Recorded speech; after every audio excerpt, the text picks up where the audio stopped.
From the 12-year-old me I used to see in the mirror and secretly despise, to the 12-year-old me I still see in the mirror at 47 and still despise. Good morning, good afternoon, good evening. I'm Jason Burns. And I'm Danny Nucci, and I didn't realize this was going to be a therapy session. Jesus. It's funny because I remember as a kid hearing everybody say, oh, the greatest thing about getting older is you just stop caring about what other people think. But that's not always the truth. To the degree I think it is the truth. I mean, don't you feel that? I mean, unfortunately, I think you care more about what you think, which is, part of the problem. That is true. I don't care what other people think. No, I care what I think. Yeah, that becomes a problem. Like now you're just more consumed with yourself and what you think of yourself and knowing what you're capable of and what you're not achieving. It's horrible. I've heard. I read a lot. Either way, I'm broken is what I'm saying. And I broken, feel like this is... I would say flawed rather than broken. See, I'm just really good at not hiding my brokenness, but burying it really deep down until then it just explodes at some point. I just, here it is. I mean, I'm starting to I'm a mess. But, it's me that's a mess. And part of the mess is also the other stuff. That's sort of the way I look at it. Which was interesting because, what a journey Susan's been on. And God, I don't know that we touched on the last time she saw her mother and what happened and what the occasion was. Yes, she talks about in the interview how the last thing she said to her mom was, I hate you. Yeah. Because they got into a fight, which is, that's a load to carry your life. Whole life that's tough. So she's been, but what a pistol she is. It was such a treat to talk to her. Yeah. The book reviews, by the way, don't take my word for it. Go read the book reviews. It's really they're kind of great. They're really great. So look, without further ado, let's get into it. Susan, ready for it? Wait, Lieu.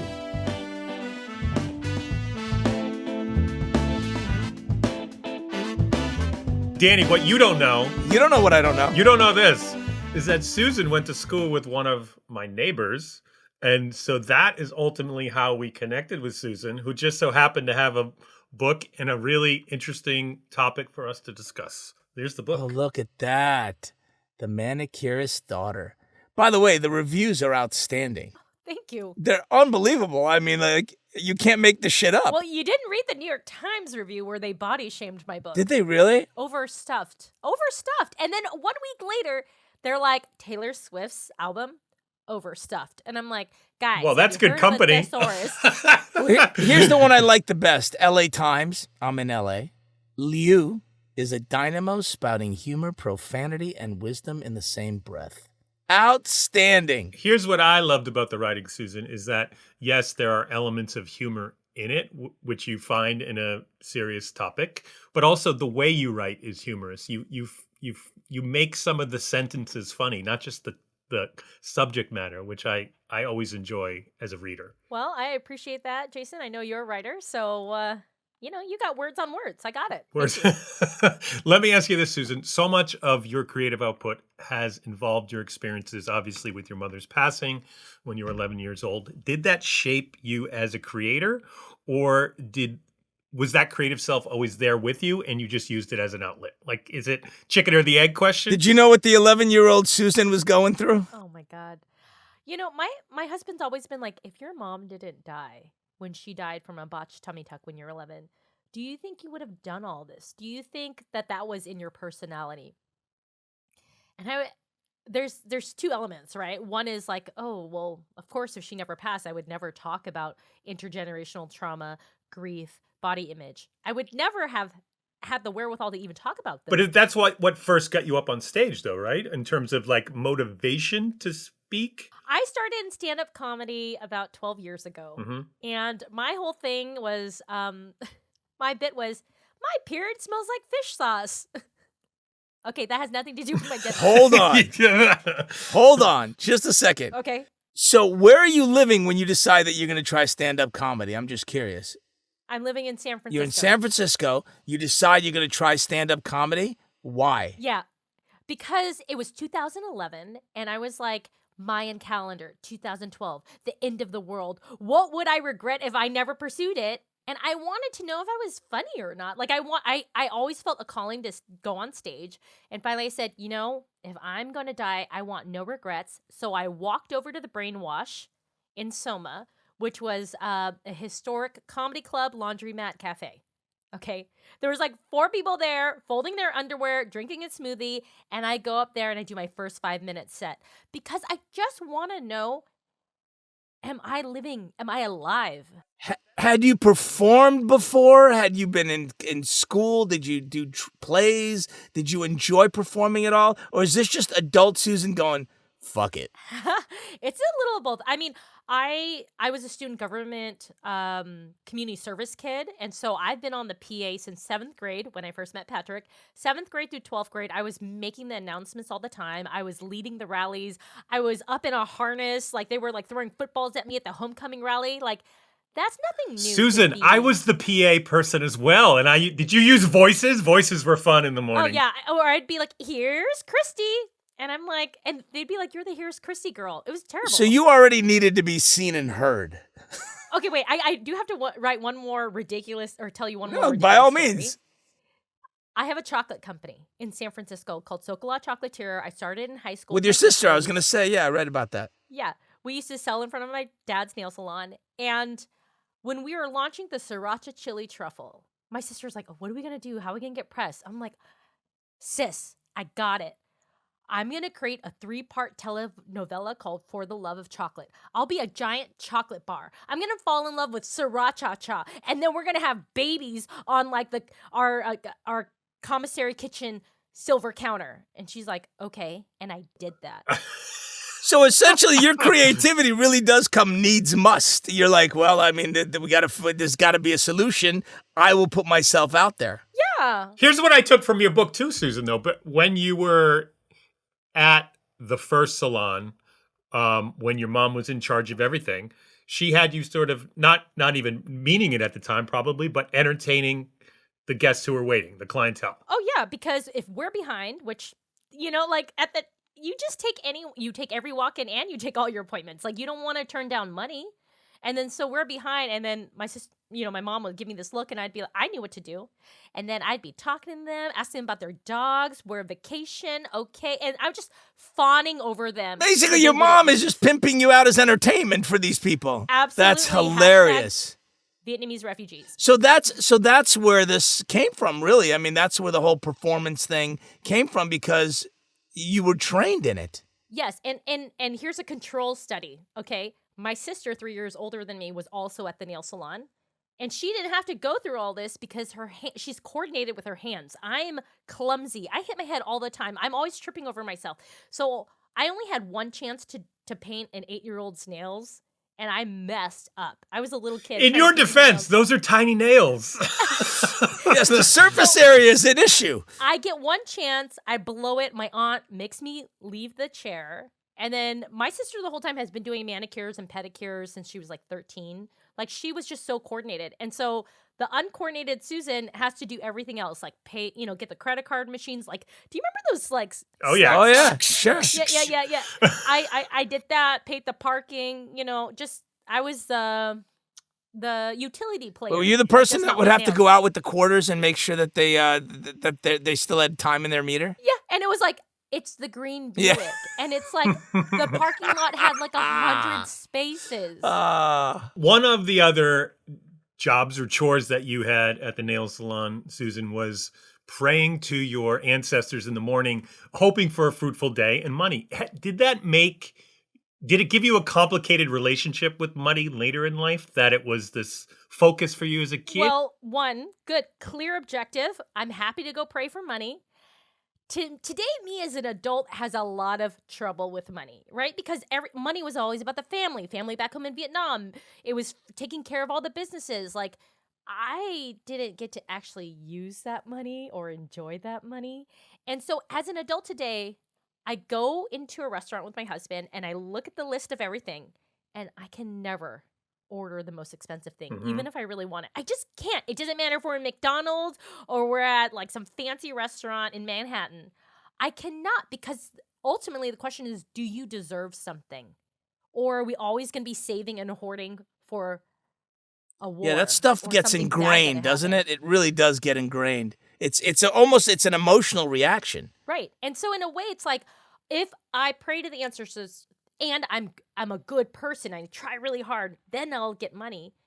It makes it feel like the money I earn was only because it was bestowed upon me. You know what I mean? Like I can't live in a meritocracy even though I'm going to work my ass off. Well, let me ask you this, Susan. With that in mind, when your book is essentially about these experiences and about your mom and the struggle that she went through and the struggle your family as a whole went through, it, what about profits from the book? That must be tricky as well, just mentally, emotionally.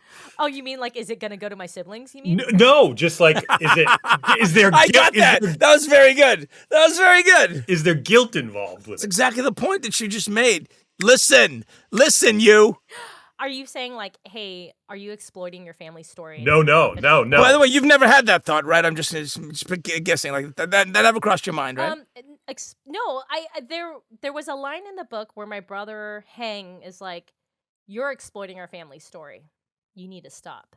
You know, and he's the very brother that does not talk about my shows or my books or my mom. I mean, all my siblings to this day, 20. I was going to say that's part of what inspired this, right? Right. Like, I was never going to do any of this. I was never going to talk about my family secret and our shame if they just let me in. If they just shared stories of mom. But they still can't to this day. You posted a wonderful image on your Instagram with your aunts holding the book, which I thought was really great and at least partially full circle where they're now able to sort of embrace it. Oh yeah, they're hustling. They're hustling my books out of their nail salon. Is the one in the middle the 4-foot one? Your aunt that's 4 feet. Yeah. There's a great chapter in the book called Squeeze Back where I finally stand up to the body shaming that I've received my entire life. And I stand up to my 4 foot tall, intimidating aunt. It's always the 4-foot ones that are intimidating. That's what it is. They carry a lot of... It's like the little dogs are always the ones that think they're, the king of the roost. So, but going back to my question, Susan, it wasn't so much a guilt about exploiting the family, more of... because I kind of see it as an extension of what your mom built, because you are still building on what she did. You are just doing it through story and memories as opposed to in the salon itself. That's right. I mean, for my mother, it was always about the family. And so I start off my book saying, everyone knows the tragedy of the dead, but let's talk about the tragedy of the living. The central part of my book is how do you love your family while loving yourself, right? And so I extend my mother's love in my quest to know her, despite what my family wants me to shut it up about, right? So what is love and how do we express it? That's also on a meta level. What's the book about? Well, I think just especially in terms of history, there's something about it being, all of us coming from a small community where if you were ostracized from that community, you would die. And that's been passed down from generations to generations. That idea that you've got to stay with the group, you've got to be part of the community, or you're actually going to die.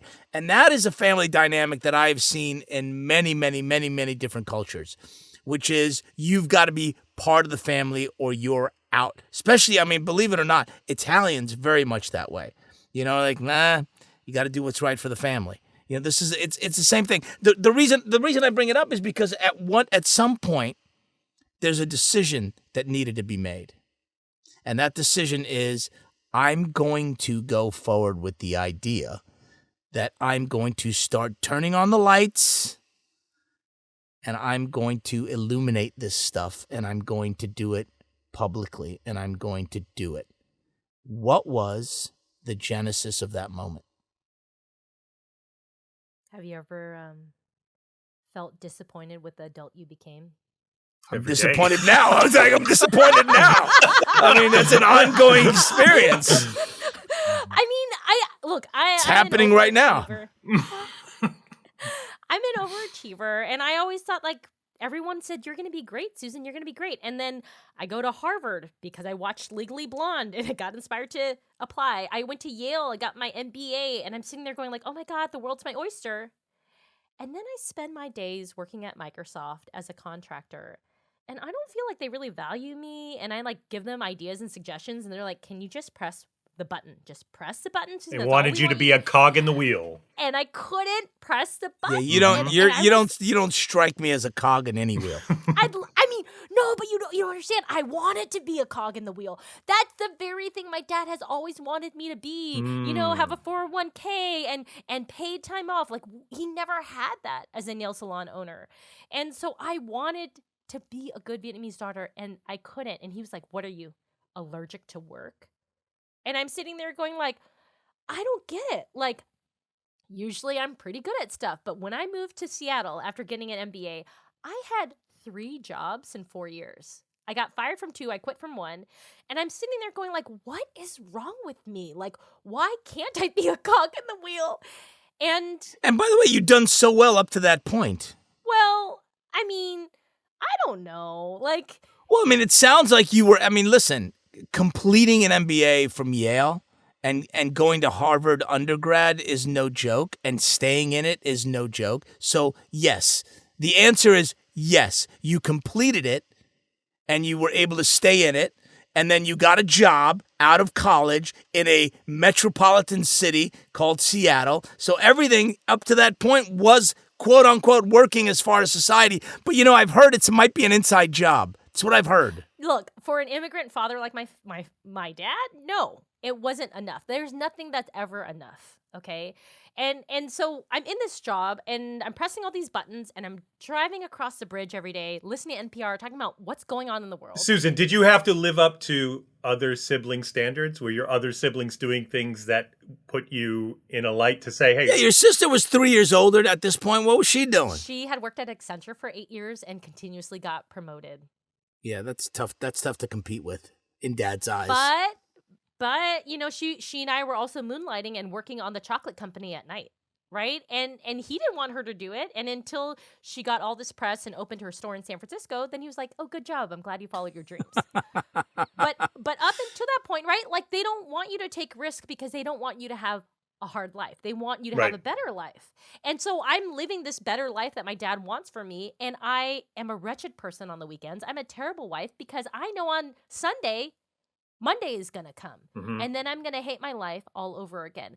And so the reason why I even thought about possibly talking about my family's tragedy was because I wanted to prove that I wasn't a coward, was because I wanted to know that if I really wanted to become a mother, well, how am I going to become one if I never knew her? And so that set me off on the quest. You had talked about how you observed your mom more than you interacted with her. And yet her first shop was named after you. Was that a complicated understanding of who am I in my mom's eyes? I mean, I was like 6 or 7 at the time when we had Susan's nails. I always thought my sister was like a little PO'd, right? Because it's not Wendy's nails. My sister denies it to this day. She's like, it was fine. I'm like, yeah, right. Come on. It's Susan's nails. No, I think at the time I thought it was fun. Like I didn't feel that pressure. I mean, I was 6 or 7. You don't have those kinds of thoughts yet. I think as I was getting older and we had today's nails and on the brink of the day that my mom passed, I was resentful of the shop. It took her away from me all the time. And when I wanted to get $20 to buy a volleyball uniform so I could be on the team and be with the cool kids, she said, no, we didn't have money for that. So I became very resentful of everything was always about the shop and everything was always about the family, because then there was no space for me to have anything. And so here you are. You've decided, okay, I'm going to do this. This is what I'm going to do. I'm going to look into my mother. Did you think of it as you were going to write something? Did you think of it as just, you know what, I'm going to shine the light on this experience? Like how did it start? Yeah, actually it was not intentional. This was not supposed to be about my mother, okay? At all. I said to my husband, look, I think I'm a coward. I says to my husband, I think I'm a coward. I says to him, I says to him. And I said, let me just time box this. Give me 2 years to just mess around in the entertainment performance space. Let me get it out of my system. Let me get the wiggles out. What? Hold on. Wait a minute. Hold on. I know. I'm horrible. I'm like pump the brakes guy. I apologize. Do you not have wiggles, Stan? No. I do. But I what I really wanted to ask you is, so this is what you said to him. I want to be a performer.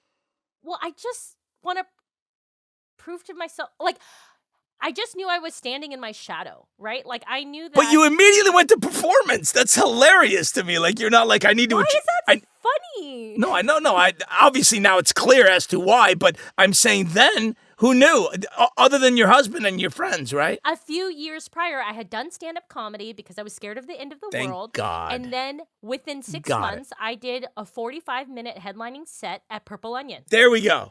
So now I understand. So you're going, that made me feel alive. There was something that it touched that I want to get back to. And since I'm dying here, I'm going to go get back to this. In between, I had done this charity show, and a heckler could not stop heckling me, and I essentially started whispering my jokes and walked off stage. It was so bad. My siblings did not give me any shit for it, and they just bought me a drink that night. Oh, that's how you know, yeah. And then I walked away from the microphone for 3 years because it was so upsetting. I was so ashamed.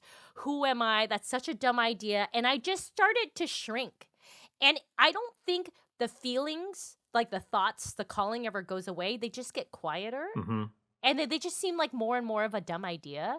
And so that was kind of the impetus too, because I was like, I let this random white guy in Roanoke Park, California stand me down. You know, like I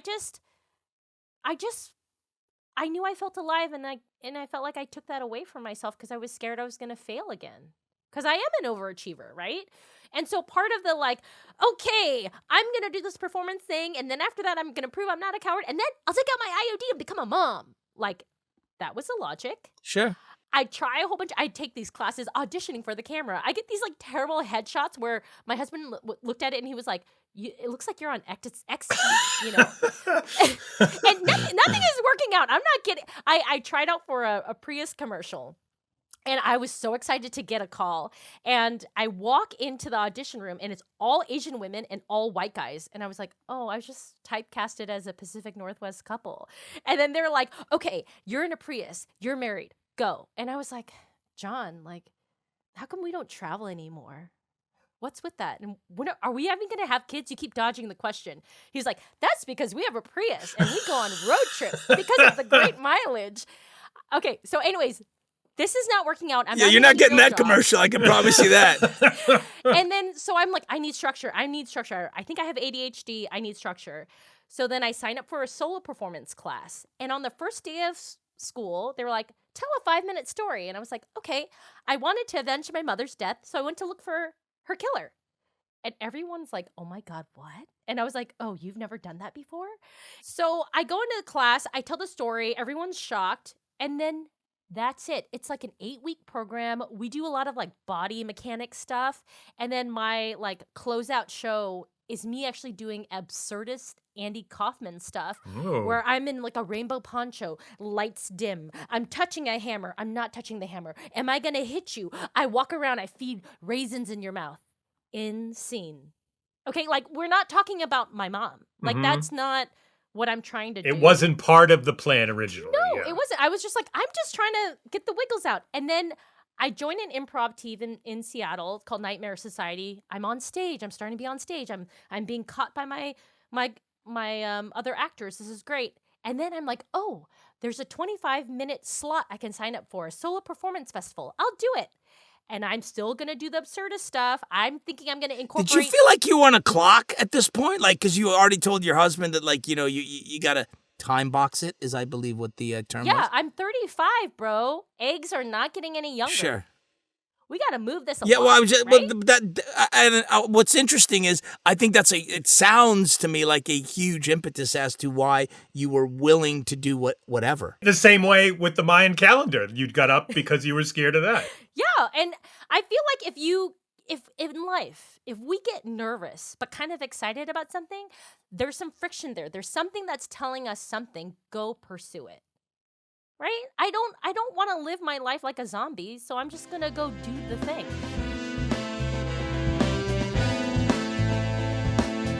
What about body image?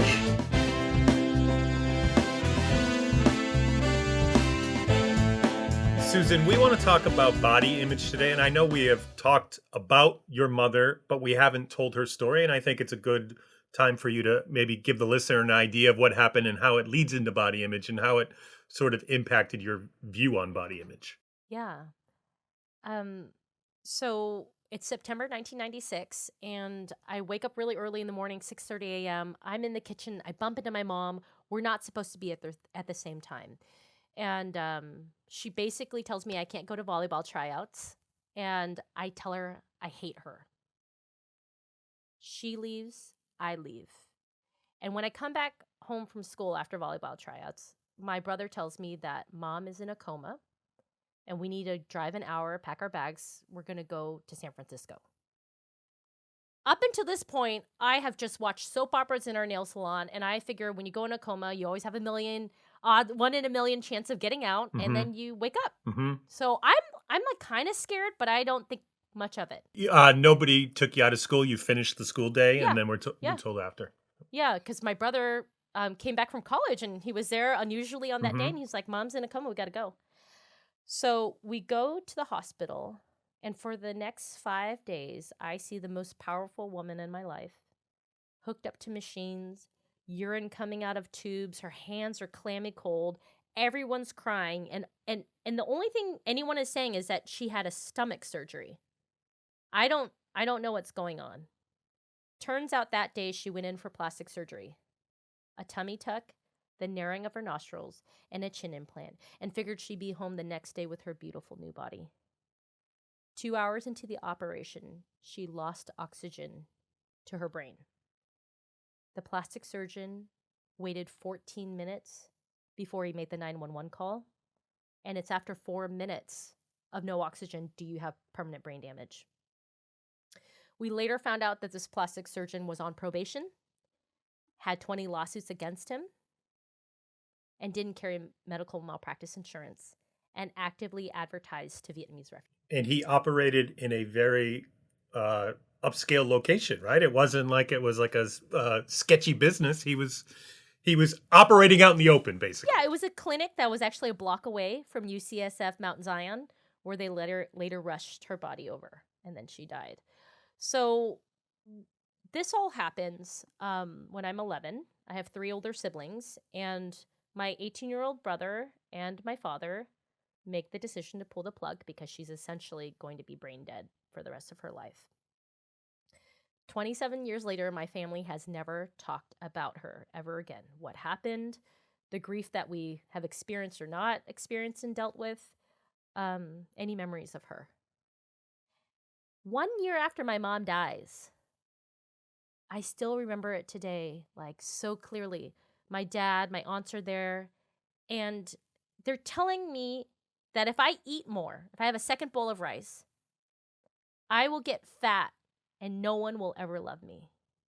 No one will ever love you if you get This too is you're fat. 12 years old. I'm 12 years old.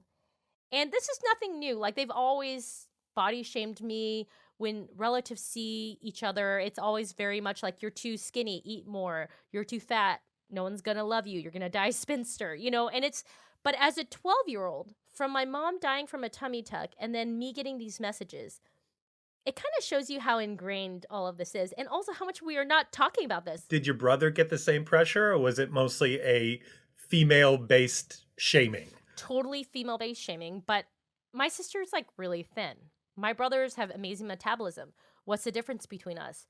They grew up in war-torn Vietnam. My sister was born in a refugee camp in Malaysia, and I was the only one born in the States. Is it because of that? I don't know. I had more access to nutrition and milk. I don't know. But if anything, it was kind of like blamed on me. Like, you're making bad decisions. You're too lazy. Your appearance shames the family. And so I've had a tough time with my body. And I remember right after my mom died, I had a food and exercise journal. And I used to record my mile times and like try to reduce how much I ate because I didn't want to die unlovable. This past Christmas, Susan, I'll share a story with you. Danny knows the story because I've been chasing away from it ever since. But so my mom came into the house on Christmas, the first thing she did was come over to me, put her hand on my stomach, and say, "What's this?" And so, as a 46-year-old man, it can still impact you the same way it does as a 12-year-old. It just never goes away. And it also gives you this false idea that once it's the carrot, right? Once you achieve looking a certain way, being a certain weight, having a certain body image, then you'll be okay. Yeah. So love is presented in a very conditional way, right?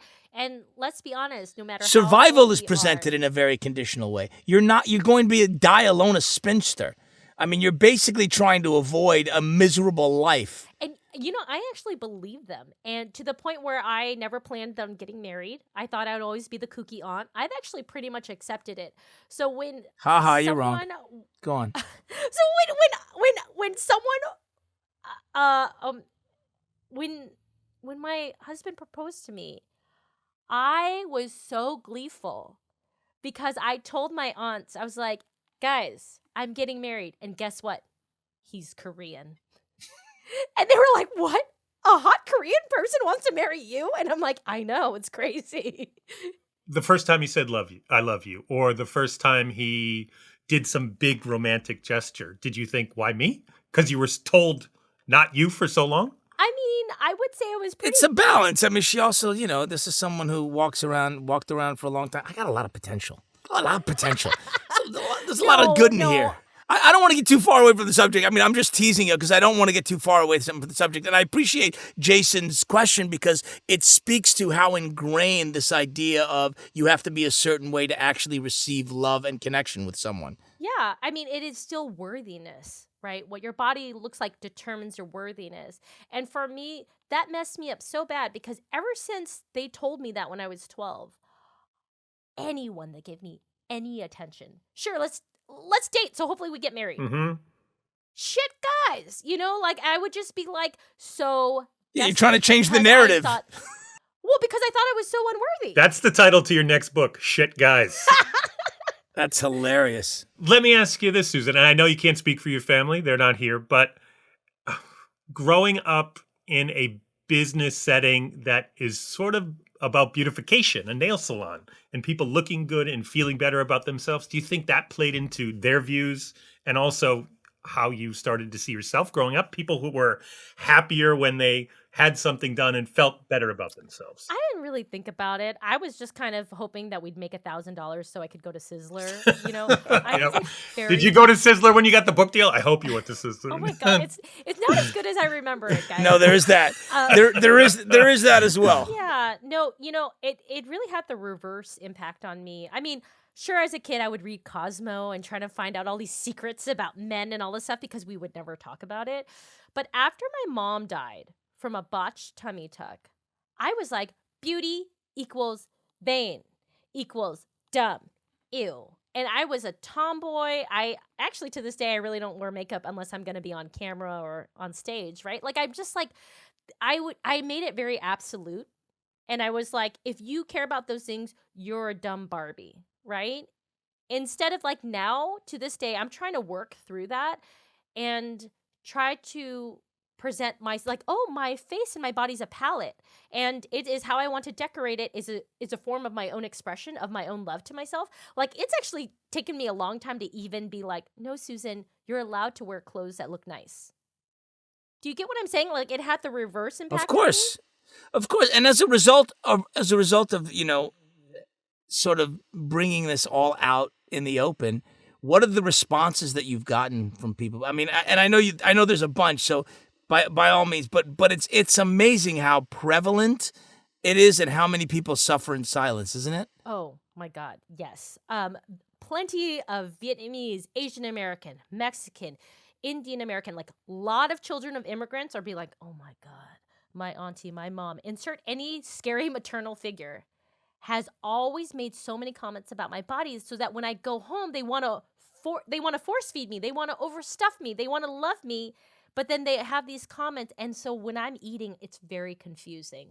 Thank you for speaking to that. Like, I get those kinds of comments. I recently got an Instagram message from a mom whose daughter is in an eating disorder facility. And she messaged me and said, man, I'm finding it hard to wake up in the morning to be the strong mom. I'm exhausted. But after I read your book, your mother inspires me to be strong for my daughter so she can get out of there. Thank you for doing that. And I got a tattoo. And I was like, oh my God. But part of this is like self-love, loving yourself, knowing your worthiness. It's not a rational thing. It is the product of the conditioning of people who are fucked up before us, right? And how they were parented or not parented. And so we're trying to dispel this intergenerational trauma around our bodies. And I'm trying to do that by naming the shame. When I can name that, I dismantle the power around Can it. you give me an example of that for people that want to know, well, how do I name the shame? Write a play. Okay, everybody can't write a play. Come on, you gotta give more practical advice, lady. Write a play. Hey, you write a play. I think there is something so transformative about having a public forum where you out the scariest thing about yourself, the most unspoken thing about yourself, right? It's so hidden. And I think even if you share it, say, with a friend, maybe one-on-one, okay, a conversation, when now you know the most shameful, dirtiest thing about me, will you still be my friend? Does that actually make you closer to me? Can we connect on a deeper level and love each other more? Or maybe you abandoned me, my worst fear. You abandoned me and it's all over. Yeah. Right? But when I can do that and I don't feel I have to spend so much energy hiding something, and when I've come out about a secret, I have liberated myself and I've also formed a deeper bond with you. I think since the Brene Brown movement, like being vulnerable is cool. It's a leadership trait. It's awesome. But for a long time, being vulnerable is the worst thing you could do, especially in Asian family. Given the prevalence of body dysmorphia in today's society, what have you seen work, change, make progress, change the image, begin to live a different way? For me? Well, for you and others, I mean, I'm making the jump that as a result of sort of, in essence, being a spokesperson based on being out front with it, that you've gotten a lot of feedback and people want your counsel because you've survived it. Yeah. I got to tell you, my ancestors, they slapped me around in a sweat lodge last summer. And I go into the sweat lodge. Hold on. What do you mean? Danny, you've never done What that? do you mean? What do I mean? Yeah, be specific. I'm going into a sweat Sure, lodge. sweat lodge. There's like 10 other women, clothing optional. Sure. Okay. We like making tension beads about like what we want to have happen. Sure. Cool. We're sitting in the dirt in the darkness. We're feeding the fire and then we like talk to these rocks. Are you still with me? This is what I'm interested in. I don't want the general, sweat lodge talking to my ancestors. No, I want the fucking, what does it actually look like? What is going on in the moment? How did you get there? You're doing a great job. Go on. Yeah. So, I mean, if you want to hear the whole talk, it's my TEDx talk called How to Make Peace with My Belly Fat. Okay. All right. And that was my intention. I was like, I'm so over this. Like, when am I just going to love all of this? Because I've tried all the diets. I work out a lot. And guess what? This is my size. Right? Like, I'm not willing to throw up, guys. I love food too much. So I'm sitting there in the sweat lodge and I'm like trying to have this conversation. All these women next to me weeping, having these big epiphanies. And I'm sitting there going like, where's my epiphany? Where's my epiphany? Yeah. Come on, guys. I mean, what about my epiphany? Yeah. Instant gratification in a sweat lodge. And eventually I'm having this conversation with my ancestors where they're like, you got to get over yourself. Because when you say you hate your body, you're saying you hate where you come from. You're saying you hate your mother's last gift to you, her DNA, your grandmother's DNA. Our bodies are structured this way because this is what was helpful in the rice paddies. This is what we survived to get us through all these wars. And you hate that? Fuck you. And I was sitting there being like, whoa, I thought they were going to be way nicer about You got called out. But right, it was a reframe to think about, like, because I think oftentimes with body image, it's like a lot of blame. Like, why don't I try harder? Why am I not more disciplined? Why am I not this? And it's like, guys, I checked. I'm not Taylor Swift. I'm not. I want to be, but I'm not. Like, her body is just a very certain way. And guess what? Vietnamese people don't look like that.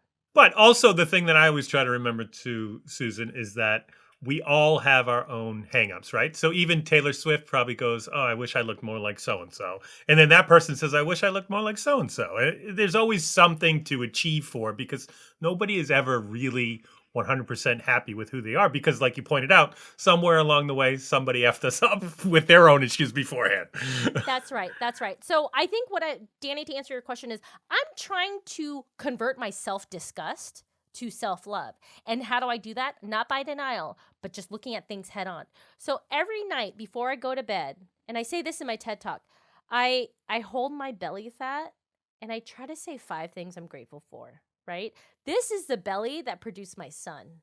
And this is the body that has been a vessel that has allowed me to go on a lot of crazy adventures around the world. And I have a lot of energy. Thank you, body.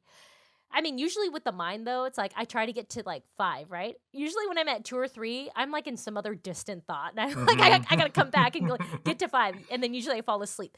But the point is can I normalize the shape of my body, the touch of my body, the touch of my fat?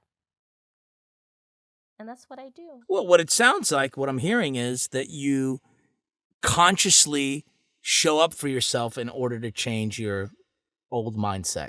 Now, whether that happens on a Monday or a Tuesday or a Wednesday, sometimes yes, sometimes no, but the consistency of going, this needs to be addressed in some way. I mean, if for me, and again, I can't, there are times in my life where I can't look at certain things because it makes me feel bad about myself. I just can't look at it. And so I just stop looking at it. And then guess what happens? All of a sudden, there's less comparison. It's not in my consciousness, and I feel better. There's a certain amount of self-acceptance, what you're good with and what you're not. And again, I understand that there's societal imagery that tells you whether you're enough or not enough. And that has to be addressed more, I think. I mean, just being a 14-year-old girl in today's society is just cannot be easy. Social media is but including AI, there's things that aren't real that look perfect. It's not just some touch-ups or some, I forgot what the term is. It's been so long. Not touch-up. What do they call it? Airbrush? What did you say? Airbrush. Thank you. Airbrushed. Jesus Christ. Photoshop, airbrush. Yes, all of those are exactly what I was looking for. I mean, I think that's the problem with social media. It's not real life. Mm-mm. It's not real life. And, there's always that quote. It's like, people aren't going to remember what you said. They're going to remember how you made them feel. And I think when we experience life more and can feel more emotions, that's when we can heal, right? Like, we know what it feels like to feel good versus feeling bad. And then we can hopefully make better decisions, but humans are very irrational.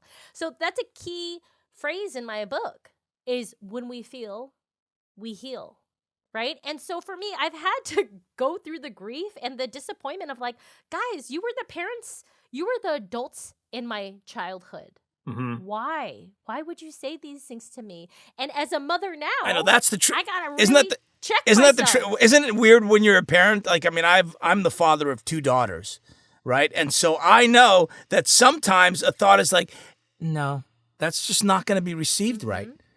Even though the intention is good, it's not going to be received right. And that takes a minute. I mean, when that's not how you grew up, I mean, I don't know about your family, but my family, they were just surviving and they just behaved and spoke and said whatever was on their minds. And there was no pause. There was no consideration. And the damage is done. But before we go, but that is great. That's all. There's also some healthiness to that, right? Because I think now we're living in an emotionally repressed society where we don't want to feel anything, where we are so afraid of getting canceled. We can't actually say what we want. There is no nuance to anything. And then what do you have? I've just accepted I'm gonna get canceled. That's gonna happen. I just don't know when. I have a listener question, if I may, from Kellen P. The cover of your book is fantastic. It is not only physically appealing, but it tells a story. How long did it take for you to get it right? Yeah, so my editor, she edited Pachinko, Deb Futter. She's been in the industry for like 4 decades, okay? So I'm always like emailing her like different cover ideas, and sometimes she'll be like, I'm passing that along, or no, I'm not passing that along. And then one day she goes, all right, Susan, I've never done this in my 40 years of work. I'm like, yeah. She goes, I'm going to show you all 80 images of the Whoa. book cover. I've never done this for an author. And I'm sitting there going like, okay. Before that, she had given me two options. One was like this like passive geisha, like her head is back, her eye mascara is black, and there's a tear. Okay, that's option one. Okay. Which is crazy. You know, I don't even wear mascara. I'm too scared. Option two is like American Beauty, like full on stomach, really flat and pretty. And it says a manicurist daughter on this tummy. Or it has like black plastic surgeon marker on it. And I was like, I looked at both options and I was like, hey, I think the tummy thing's kind of cool, but like more like for like a museum of modern art exhibit, you know, because like my husband and brother-in-law were like, it's revolting on demand. Like I would not even touch that book. And I was sitting there going like, So I gave her that feedback. She shows me all 80 PDFs. Okay, tummy, geisha. In the middle is the cover that you see today, which is an iconic nail salon image of the hand in the rose. It's like lit up at night because we use neon signage. It is iconic. It is on every nail salon card in the 80s and 90s.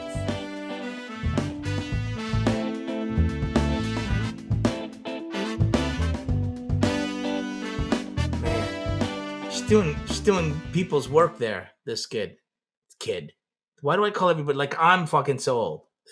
This woman is doing the people's work, and the awareness that she's creating hopefully will be an avenue for people to feel supported and get help with whatever they're struggling with, especially when it comes to body image and weight and being the right thing. And especially now, I mean, you know, you think about being a young girl, and you not only you have to deal with like, you know, perfect other girls, but now you're dealing with AI girls.